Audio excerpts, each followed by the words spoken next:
कहा था, मैंने कहा अगर यूपी के किसी नौजवान के साथ कोई भेदभाव हुआ, उसके जीवन के साथ खिलवाड़ हुआ, तो याद करना खिलवाड़ करने वाला अपनी पूरी जीवन फिर जेल के अंदर सड़ाएगा और जेल। और अब मैं माननीय मुख्यमंत्री महोदय को उनके आशीर्वचन के लिए सादर आमंत्रित कर रहा हूं।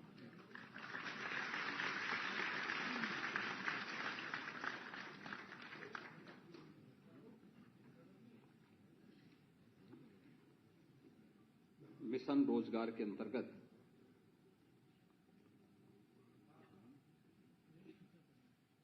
आज यहां पर 795 नवचयनित विभिन्न विभागों के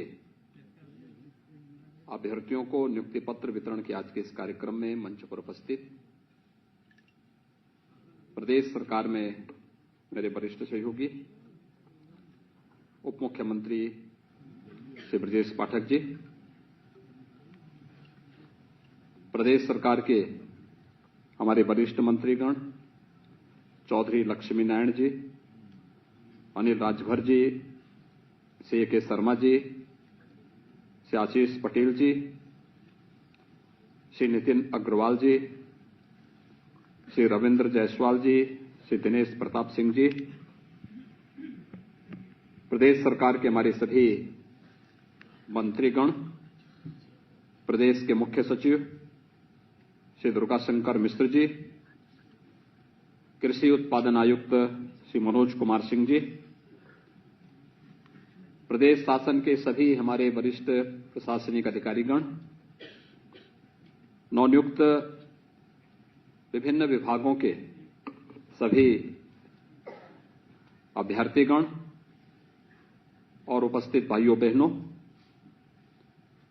एक साथ उत्तर प्रदेश सरकार को लगभग 13-14 विभागों को 795 अधिकारी और कार्मिक प्राप्त हो रहे हैं। मैं इस अवसर पर आप सबके चयन के लिए आपको बधाई देते हुए आप सभी का उत्तर प्रदेश के प्रशासन का हिस्सा बनने के लिए हृदय से अभिनंदन करता हूं। उत्तर प्रदेश में कार्य करना देश के किसी भी अधिकारी और कार्मिक को के लिए गौरव की बात होती है। यह मान्यता है कि जिस अधिकारी और जिस कर्मचारी ने उत्तर प्रदेश के अंदर कार्य किया और यहां पर ईमानदारी के साथ अपने कर्तव्यों का निर्वहन किया, वह देश और दुनिया के अंदर कहीं भी सफलता के नए झंडे गाड़ सकता है।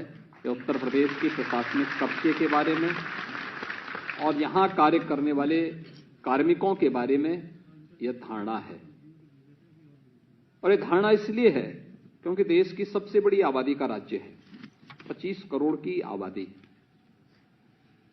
और 25 करोड़ की आबादी की इतनी बड़ी आबादी के बीच में शासन की योजनाओं को पहुंचाना, इतनी बड़ी आबादी के सामने पूरी पारदर्शी तरीके के साथ अपनी कार्य पद्धति के माध्यम से कुछ मूल्यों और आदर्शों की स्थापना करके अन्य लोगों को उस दिशा में प्रेरित करना एक बड़ा दायित्व है। शासन और जनमानस के बीच में एक महत्वपूर्ण कड़ी प्रशासन और उससे जुड़े हुए कार्मिक होते हैं।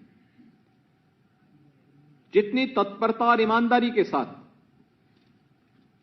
यह सेतु का कार्य करते हुए अपने कर्तव्यों का निर्वहन करे, शासन की छवि आम जनमानस के सामने उतनी ही अच्छी होती है और शासन की योजनाओं का लाभ आम जनमानस को उतनी ही तत्परता के साथ, उतनी ही पारदर्शी तरीके के साथ मिलता हुआ दिखाई देता है।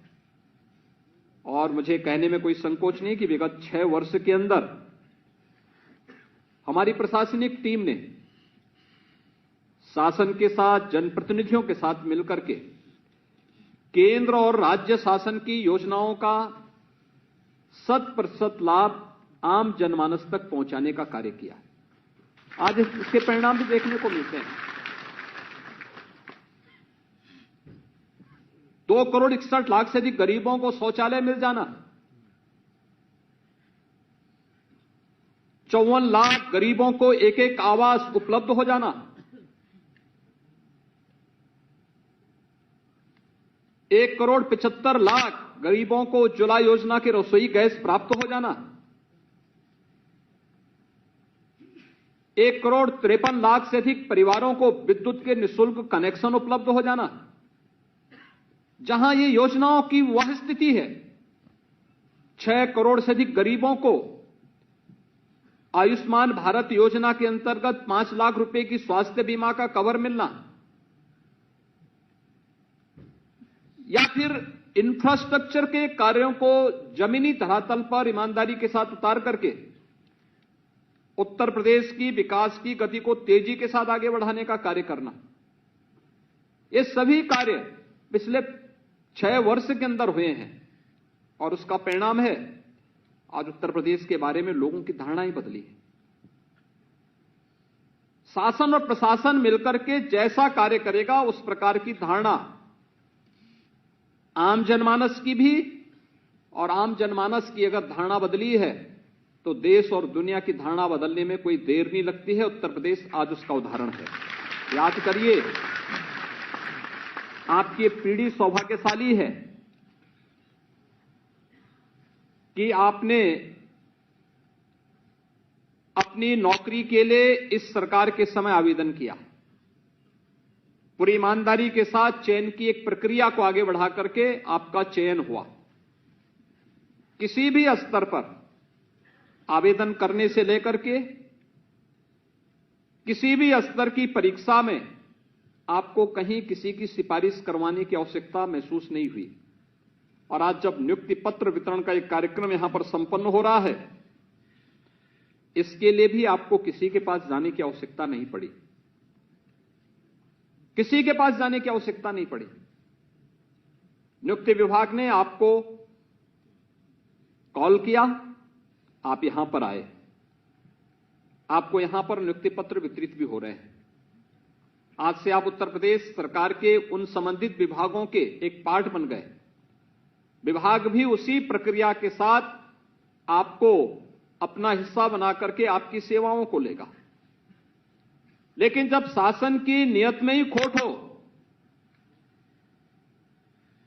शासन की नियत ही जब दुराग्रह से प्रेरित हो और नियुक्ति की प्रक्रिया से ही भ्रष्टाचार का बोलबाला हो, तो फिर आगे की तो कल्पना ही नहीं की जा सकती है।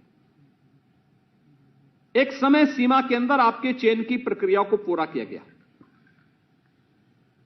इससे पहले की स्थिति क्या थी? 2017 में, मार्च 2017 में जब हम लोगों ने शासन की बागडोर संभाली थी, हर एक विभाग में पद खाली पड़े हुए थे। अकेले उत्तर प्रदेश पुलिस में ही 1,64,000 पुलिस कार्मिकों की भर्ती की प्रक्रिया को हमने 6 वर्ष के अंदर पूरा किया है। 1,64,000। अनुमान कर सकते हैं कि पुलिस के कर्मी नहीं थे। जब पुलिस कर्मी नहीं होंगे तो सुरक्षा की स्थिति तो खराब हो रहनी थी। पीएसी जो सांप्रदायिक दंगों को रोकती है, हर एक उस समय जब भी प्रदेश की सुरक्षा पे किसी ने सेंध लगाने का प्रयास किया, उन बहादुर जवानों ने सदैव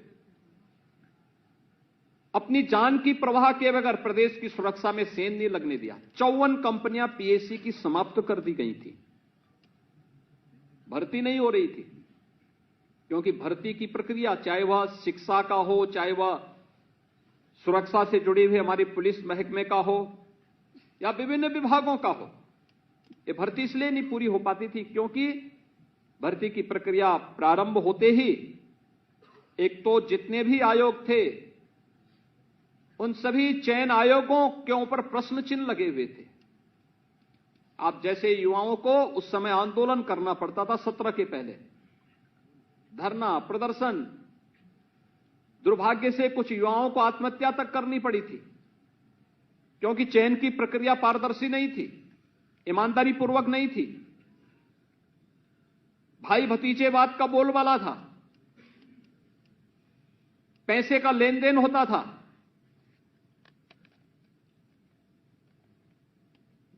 कुछ लोगों के घरों से सूची बनकर के जाती थी, जो योग्य लोग नहीं थे उन्हें आयोगों का अध्यक्ष बनाया गया था।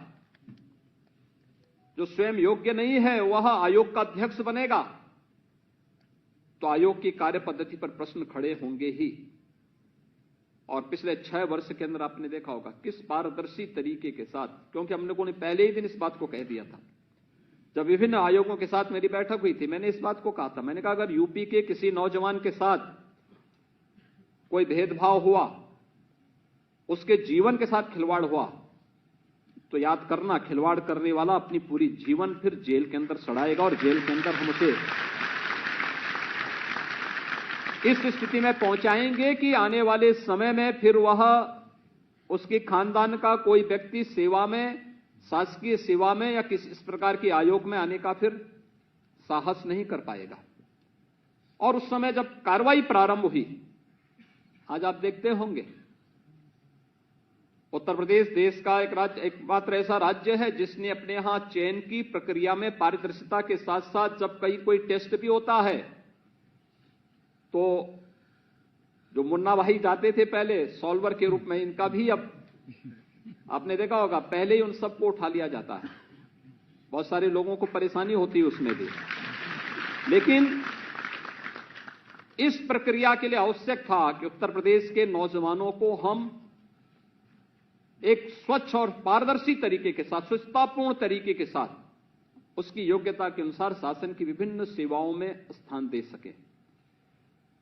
जो उत्तर प्रदेश का नौजवान पहले अपनी पहचान के संकट से गुजर रहा था, उसकी इच्छा होती थी हम भी यहां कार्य करें, या देश के नौजवान के मन में एक भाव आता था हम भी यहां कार्य करें, लेकिन उसका चयन नहीं होता था, उसके साथ भेदभाव होता था। आज उसका चयन हो रहा है और कोई भी नौजवान जो उत्तर प्रदेश में आएगा हमें उसका स्वागत करना चाहिए। उसकी प्रतिभा का, उसकी ऊर्जा का लाभ उत्तर प्रदेश की जनता को प्राप्त होगा। प्रशासन की गति को बढ़ाने और शासन की योजनाओं को जमीनी धरातल तक पहुंचाने में हमें उनके माध्यम से मदद मिलेगी। और ये कार्यक्रम अनवरत रूप से हमारा आगे बढ़ रहा है। ये लगातार इन कार्यक्रमों को आगे बढ़ाने में हमें एक और जहां मदद मिल रही है, वहीं उत्तर प्रदेश की छवि को भी इन 6 वर्षों के अंदर सुधार करके आज उत्तर प्रदेश का कोई नौजवान उत्तर प्रदेश के बाहर जाएगा, उत्तर प्रदेश के बारे में आज धारणा बहुत अच्छी बन चुकी है। अब कोई उत्तर प्रदेश पर प्रश्न नहीं खड़ा कर सकता, क्योंकि यहां की कार्यपद्धति ने उन सभी प्रश्नों का उत्तर दे दिया है और उत्तर प्रदेश आज विकास की एक नई ऊंचाई की ओर प्राप्त कर रहा है। आदरणीय प्रधानमंत्री जी ने जो मानक तय किए हैं देश के अंदर, आज दुनिया भारत की ओर देख रही है। प्रधानमंत्री मोदी जी के नेतृत्व में शासन की कार्यपद्धति की स्वच्छता और पारदर्शिता सबके सामने है। ये मिशन रोजगार का कार्यक्रम भी उन्हीं की प्रेरणा से हम लोग लगातार पिछले 2 वर्षों से आयोजित कर रहे हैं और उसी क्रम में हम अपने इन युवाओं को शासन की सेवा का हिस्सा बना करके उन्हें एक लोक सेवक के रूप में उनके उत्तरदायित्वों को कार्य करने के लिए प्रेरित करने के लिए आयोजित होता है। आज जब यहां पर हम बैठे हैं, आप देख सकते हैं हमारे 2 अधिकारी यहां मंच पर हैं। एक प्रदेश के मुख्य सचिव, उनको प्रशासनिक सेवा में 39 वर्ष हो गए हैं। अब देख सकते हैं 39 वर्ष, 1984 में आईएएस के लिए उनका चयन हुआ, ट्रेनिंग के बाद उस सेवा में आ गए। राज्य और भारत सरकार की सेवा करते करते 39 वर्षों से वे लगातार कार्य कर रहे हैं। आज प्रशासनिक सेवा के सर्वोच्च पद पर बैठे हैं। इसलिए बैठे हैं क्योंकि पूरी निष्ठा और पूरी ईमानदारी के साथ उन्होंने कार्य किया। निर्णय लेने में, सकारात्मक निर्णय लेने में, जनहित में निर्णय लेने में कहीं संकोच नहीं किया। जो दायित्व शासन ने दिया पूरी ईमानदारी के साथ उसका निर्वहन किया। परिणाम है 39 वर्षों की उनकी सेवा आपके सामने एक उदाहरण है। कृषि उत्पादन आयुक्त लगातार 35 वर्ष से उत्तर प्रदेश शासन की सेवा में और भारत सरकार की सेवा में कार्य कर रहे हैं। आप अनुमान कर सकते हैं कि इतनी लंबी सेवा अलग अलग पदों पर रहते हुए पूरी ईमानदारी के साथ करते हुए और जो भी दायित्व दिया गया पूरी ईमानदारी के साथ उसको एक परिणाम तक पहुंचा देना, तब वह आज इस स्थिति में पहुंचे हैं कि आज के युवाओं के लिए एक रोल मॉडल बन सकते हैं। प्रशासन की सेवा में जाकर के जिन लोगों को अपने जीवन को आगे बढ़ाने के लिए एक अवसर होता है, और कौन ऐसा अभिभावक होगा जो न चाहता हो कि मेरे परिवार का लड़का, मेरे परिवार की लड़की, हमारी बेटी या हमारा बेटा यह किसी अच्छी सेवा में जाकर के न केवल घर परिवार की बल्कि समाज की सेवा भी करे। कौन नहीं चाहता होगा, हर व्यक्ति चाहता होगा। और उन स्थितियों में उनके लिए अधिकारी एक रोल मॉडल हैं जिनके सामने ये बताया जा सकता है कि हां, और यहां पर बैठे हमारे तमाम प्रशासनिक अधिकारी, किसी को 34 वर्ष हो गया, किसी को 33 वर्ष हो गया, किसी को 32 वर्ष से लगातार अपने फील्ड में कार्य करते हुए अच्छे कैरियर के साथ अलग अलग जिले में जिला, उप जिला, वहां पर ज्वाइंट मजिस्ट्रेट के रूप में, फिर सीडीओ के रूप में, कुछ लोगों को नगर आयुक्त के रूप में या फिर उपाध्यक्ष विकास प्राधिकरणों के रूप में कार्य करते हुए, फिर मंडलायुक्त के रूप में कार्य करते हुए, जिलाधिकारी और मंडलायुक्त के रूप में कार्य करते हुए, प्रदेश और भारत सरकार के विभिन्न विभागों में कार्य करते हुए आज कोई प्रमुख सचिव है, कोई अपर मुख्य सचिव है, अलग अलग पदों पर कार्य कर रहे हैं। व्यक्ति तभी आगे बढ़ पाता है जब उसकी नियत साफ हो, कार्य करने का एक जज्बा हो, पूरी ईमानदारी को जीवन का हिस्सा बना करके जब वह आगे बढ़ना चाहता है तो फिर सफलता उसके साथ साथ साथ चलती है, और यही आपके सामने भी है। आपको भी यही करना है।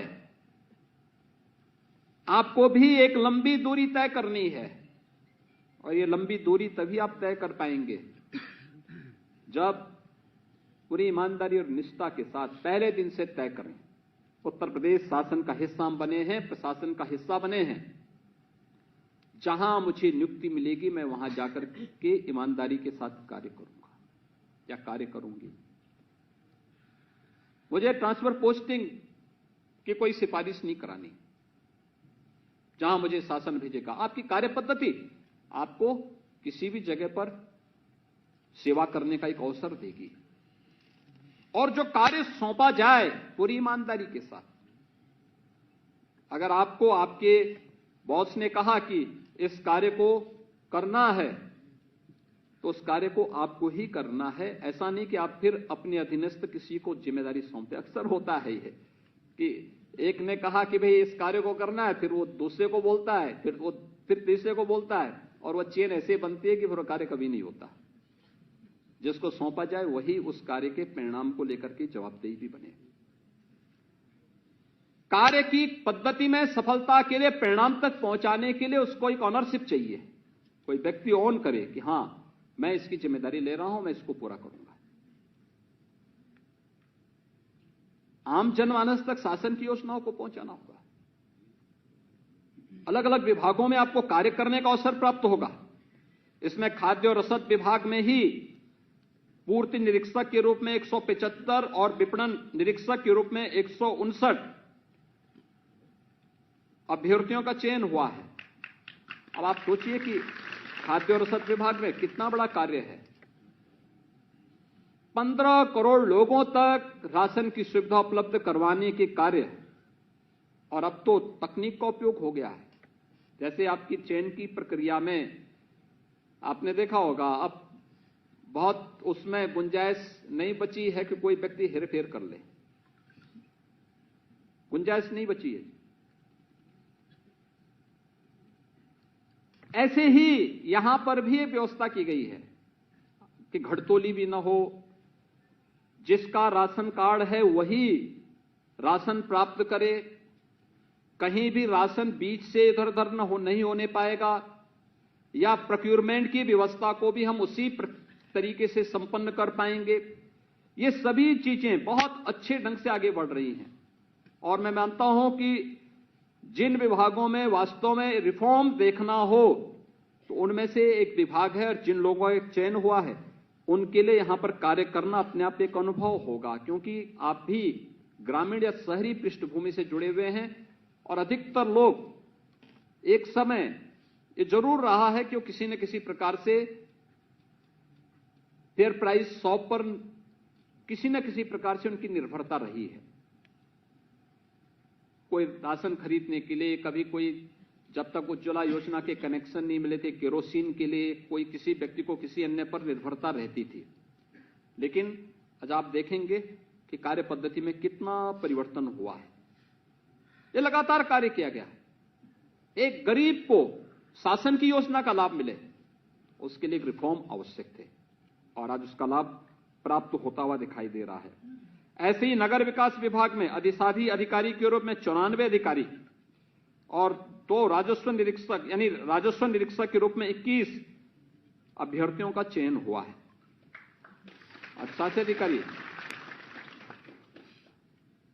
नगरीय विकास यह अर्थव्यवस्था को मजबूती प्रदान करता है और तेजी के साथ उत्तर प्रदेश के अंदर यह कार्य हुआ है। नगरीय विकास वहीं होगा जहां पलायन नहीं होगा और उत्तर प्रदेश के अंदर विकास की प्रक्रिया पटरी सही लाइन पर आगे बढ़ी है तो आज परिणाम हम सबके सामने है। और ये चयन की प्रक्रिया, हमने नए नगर निकाय बनाए, पिछले 6 वर्ष के अंदर 200 से अधिक नगर निकाय बने हैं, उनमें अधिकारी नहीं थे। हमने कहीं एसडीएम को, कहीं पर किसी अन्य प्रकार से किसी को चार्ज देकर के इस कार्य को आगे बढ़ाया। 94 नए अधिकारी चयन हो रहे हैं और राजस्व निरीक्षक के रूप में 21। नगरीय सेवा सबको चाहिए, लेकिन टैक्स लोग देना चाहते थे, कोई वसूली करने वाला नहीं। यद्यपि विभाग उस दिशा में टेक्नोलॉजी का उपयोग कर रहा है, लेकिन इन राजस्व निरीक्षकों की बड़ी आवश्यकता इसमें पड़ेगी। सहायक चकबंदी अधिकारी के रूप में 79 लोगों का चयन हुआ है। राजस्व विभाग एक बड़ी भूमिका का निर्वहन करता है एक सामान्य किसान के लिए, छोटी छोटी जोत को एकजुट करने का एक अभिनव प्रयास, और इसमें चकबंदी अधिकारी के रूप में बड़ी अच्छी सेवा वहां पर लोगों को दे सकते हैं। यहां पर भी इसकी आवश्यकता बहुत दिनों से महसूस की जा रही थी। उद्यान एवं खाद्य प्रसंस्करण विभाग में 70 सहायक उद्यान निरीक्षक का चयन भी हुआ है। उद्यान विभाग किसानों की आमदनी को कई गुना बढ़ाने में इनकी बड़ी भूमिका हो सकती है, बहुत बड़ी भूमिका हो सकती है। और उस पर यहां पर खाद्य प्रसंस्करण भी उसमें हुआ है। आबकारी निरीक्षक के रूप में 12 का चयन हुआ है। इसमें भी एक्साइज ने पिछले 6 वर्ष के अंदर अपनी आमदनी को कई गुना बढ़ाया है, लगभग 3 गुना से अधिक बढ़ाया है। अनुमान कर सकते हैं 12,000 का रेवेन्यू आज इनका बढ़ करके लगभग 45,000 करोड़ तक पहुंच रहा है। ये दिखता है कि कार्य जब हुआ, यानी ये सब लीकेजेस था और उसको दूर करने में ये आबकारी निरीक्षक कार्य करेंगे। श्रम और सेवा योजन में श्रमिकों के लिए श्रम और परिवर्तन अधिकारी के रूप में 5 और चिकित्सा अधिकारी के रूप में 23 का चयन हुआ है। बहुत बड़ा कार्य हो सकता है श्रमिकों के लिए, रजिस्टर्ड श्रमिक। इस बार हम 18 अटल आवासीय विद्यालय उन रजिस्टर्ड श्रमिकों के बच्चों के लिए बना भी रहे हैं, इसी सत्र में प्रारंभ होने जा रहे हैं। आप सोचिए, श्रमिक खानाबदोश की जिंदगी जीवन यापन करता था, बच्चे नहीं पढ़ पाते थे। क्षति उस परिवार को तो थी ही, साथ साथ एक राष्ट्रीय क्षति थी। आज वे बच्चे भी पढ़ लेंगे, क्योंकि उन बच्चों को ले जाकर के स्कूल में भर्ती करा करके उनकी आवासीय सुविधा और वहां पे हर प्रकार की सुविधा सरकार उपलब्ध करवाएगी।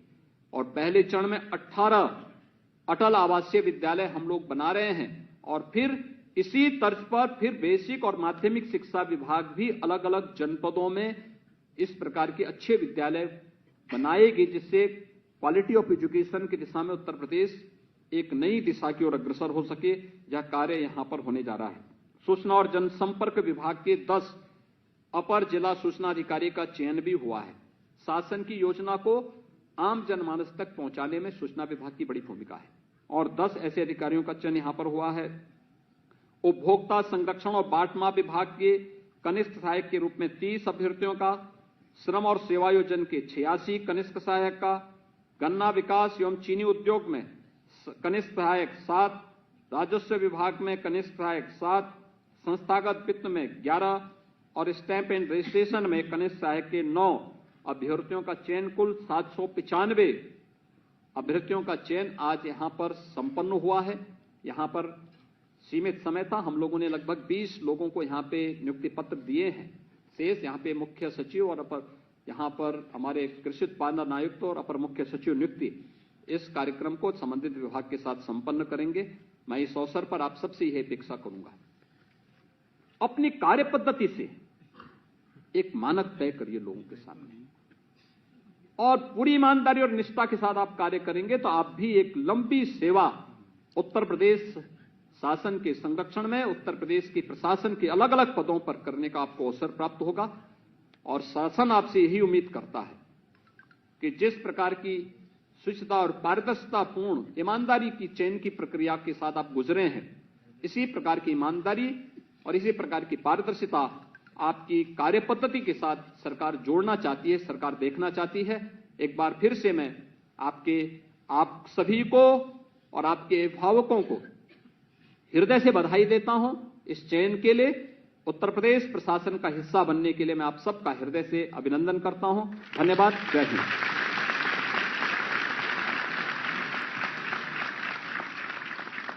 बहुत बहुत धन्यवाद माननीय मुख्यमंत्री जी।